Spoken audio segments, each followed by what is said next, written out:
Panglima, saya kira untuk mengatasi hal yang berkaitan dengan politik, hukum dan keamanan sangat siap. Dan saya tadi sudah pesan beberapa hal yang berkaitan dengan keamanan dan ketertiban, dan juga yang berkaitan dengan dukungan terhadap investasi yang akan masuk ke Indonesia. Saya rasa itu.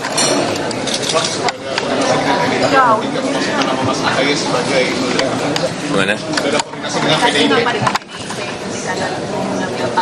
Jadi pertama, ini urusan yang berkaitan dengan Menteri ATR BPN, Mas Agus Harimurti Yudhoyono.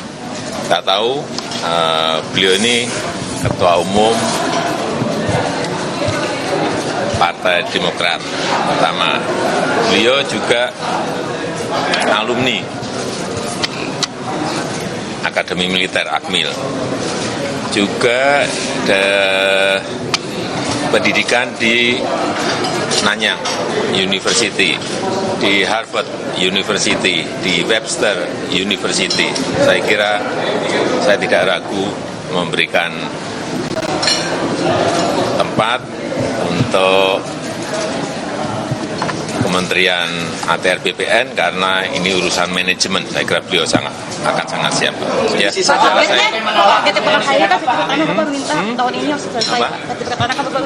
saya tadi sampaikan 3 hal ke Pak Menteri BPN. Yang pertama yang berkaitan dengan sertifikat elektronik harus didorong agar lebih masif. Yang kedua, target untuk HGU carbon trading yang berkaitan dengan PP itu segera selesaikan karena banyak yang ingin masuk. Yang ketiga, yang berkaitan dengan target 120 juta PTSL. 120 juta bidang untuk masuk ke PTSL harus bisa kita selesaikan. Saya rasa itu.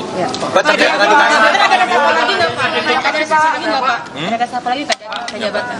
Ya, namanya kalau kebutuhan memang mengharuskan ya kenapa tidak. Ya, terima kasih. Pak, terkait dengan pertemuan dengan ketua parpol lagi kapan, Pak? Terkait dengan pertemuan dengan ketua parpol lain, Pak? Ketua parpol? Iya, kan ada yang lain, Pak. Kata Bapak semuanya. Kira-kira kapan, Pak? Semua yang kira-kira memang harus ketemu ya bisa saja ketemu. Kalau memang nggak perlu ketemu, kenapa harus ketemu? Pak Presiden. Ini dalam proses diatur semuanya. Karena saya memang ingin menjadi jembatan semuanya. Ya. Pak Presiden, Pak Prabowo udah nyiapin tim transisi katanya Pak, ada masukan Pak? Baik.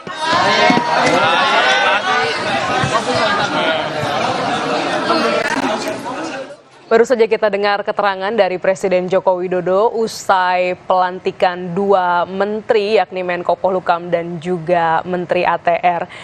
Dalam kesempatan barusan, Presiden Joko Widodo menyampaikan alasan terkait memilih Hadi Cahyanto sebagai Menko Polhukam. Ini dikarenakan latar belakang dari Hadi Cahyanto sebagai mantan Panglima TNI yang dianggap mumpuni menjabat sebagai Menko Polhukam.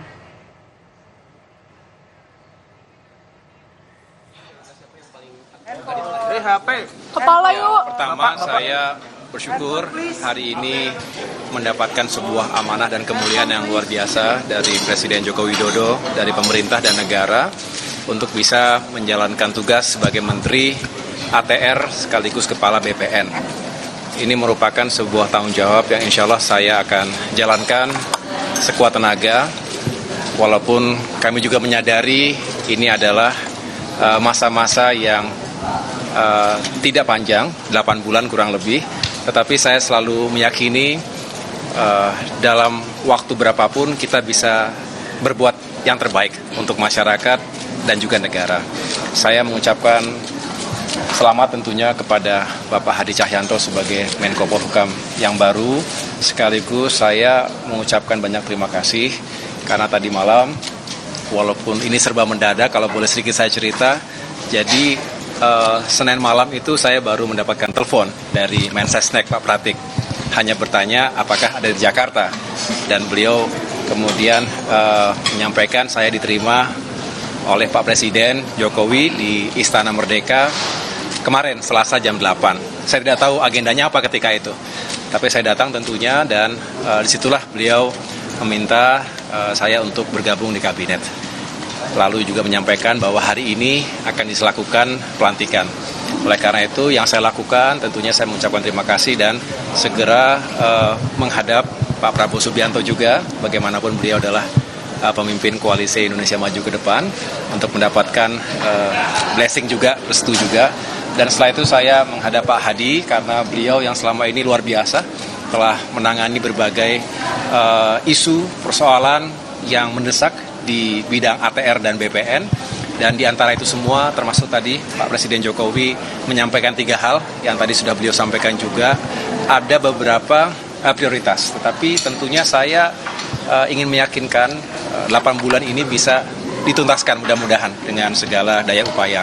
Di antaranya untuk secara masif tadi sertifikasi elektronik ini yang bisa menjadi solusi terhadap berbagai persoalan termasuk ketumpang tindihan dan permainan dari mafia tanah, dan juga ini tentu masalah keadilan. Masalah keadilan bukan hanya masalah bagi-bagi sertifikat, tetapi ini masalah keadilan yang sangat fundamental, dan kita tentunya juga punya tujuan kalau apa yang dilakukan oleh Pak Hadi selama ini, ATR dan BPN ini bisa menghadirkan kepastian hukum, khususnya untuk tata ruang, lokasi, dan tanah yang akan digunakan sebagai tempat membangun berbagai infrastruktur di skala strategis nasional maupun lokal, maka investasi akan bergerak. Dan ini sebuah confidence yang harus kita tumbuhkan di dalam maupun dari luar negeri.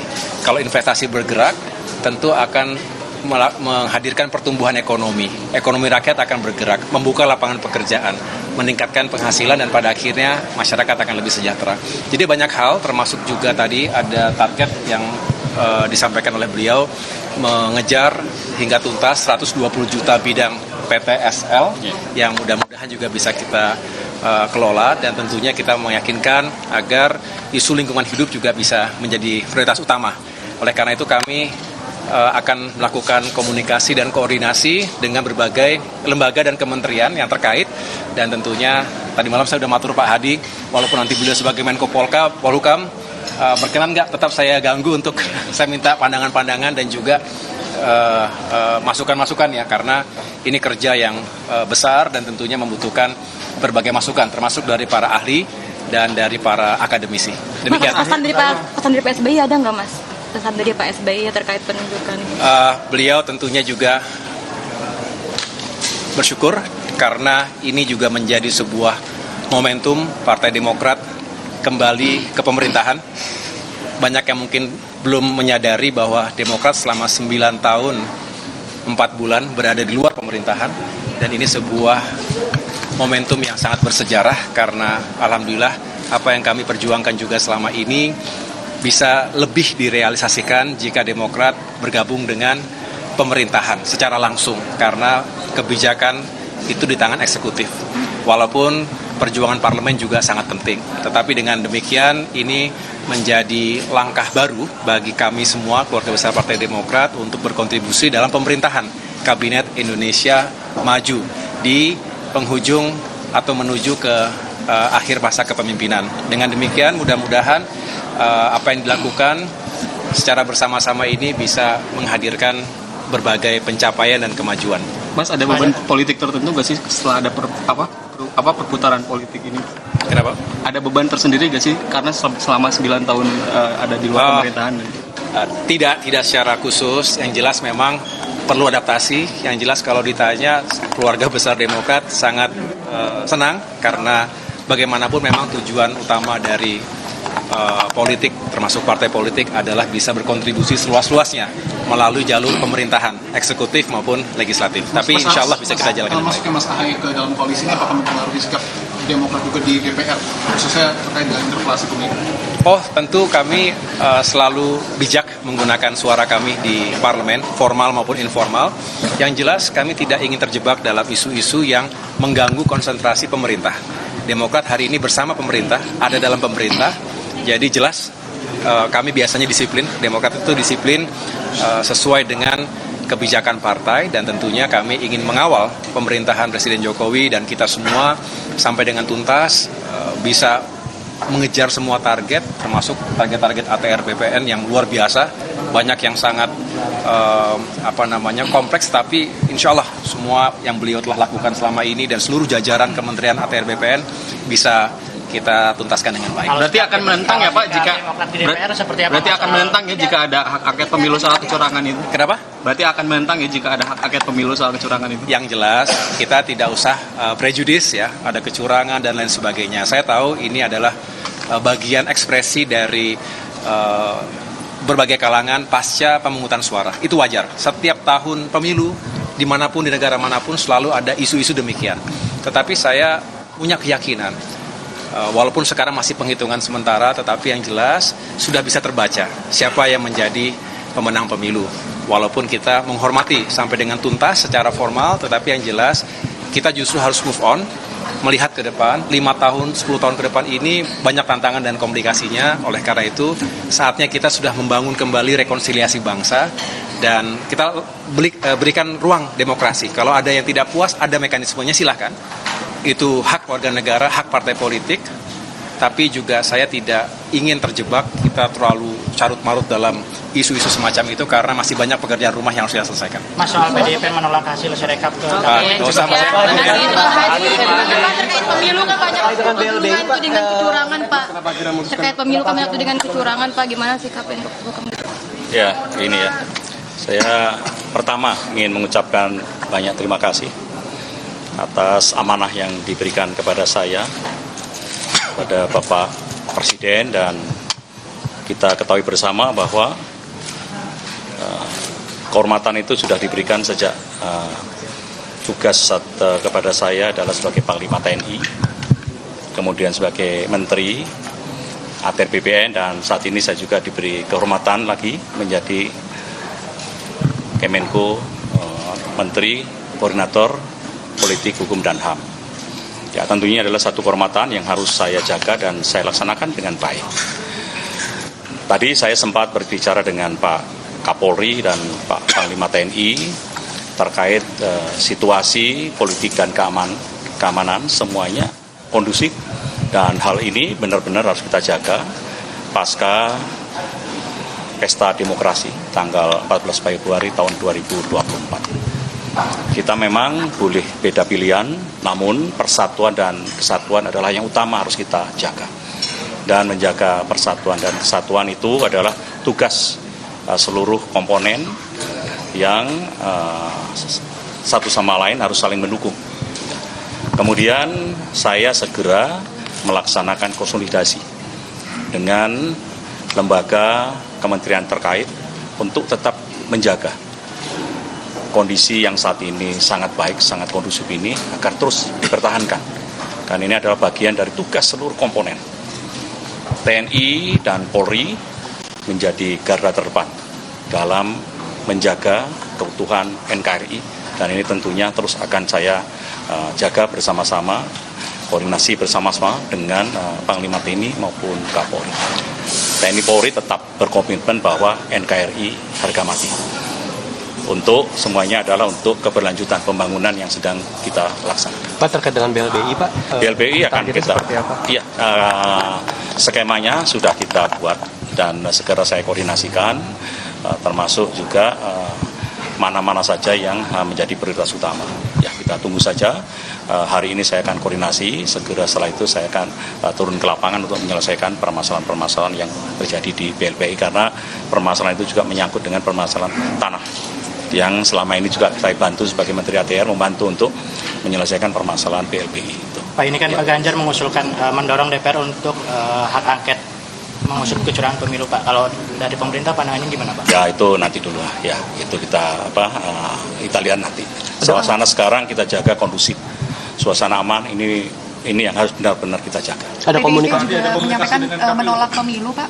Ini bagaimana? Ya, menyampaikan surat menolak ya, pemilu. saya sampaikan sekali lagi, kita jaga kondusivitas yang saat ini terjadi. Kita utamakan adalah persatuan kesatuan bangsa. Ada komunikasi nggak Pak dengan Pak Mahfud sebelumnya terkait usul itu? Saya baru dilantik sekarang, insya Allah dalam waktu dekat saya juga akan berkunjung ke tempat Pak Mahfud MD dan seluruh tokoh bangsa saya akan datangi semuanya. Ya, Target penyelesaian BLBI. Sebenarnya fokus masyarakat itu pada KPU karena sirekapnya bermasalah, begitu Pak. Kalau dari pemerintah sendiri nanti apakah ada koordinasi? Ya itu kan asumsi, nanti dulu aja ya. Kalau sudah, saya kira hal itu masih jauh, nanti aja kalau sudah ada laporan itu. Dan saya minta kita harus benar-benar menjaga situasi yang kondusif nanti. Ini harus kita jaga benar-benar supaya kita semuanya juga nyaman. Ya, sekali lagi, pilihan boleh beda, namun persatuan dan kesatuan bangsa tetap harus terjaga. Ya, terima kasih. Ya, cukup. Terkait Itulah keterangan dari dua menteri yang baru, Menteri ATR, BPN, dan juga Menko Polhukam yang baru dilantik oleh Presiden Joko Widodo pada siang hari ini.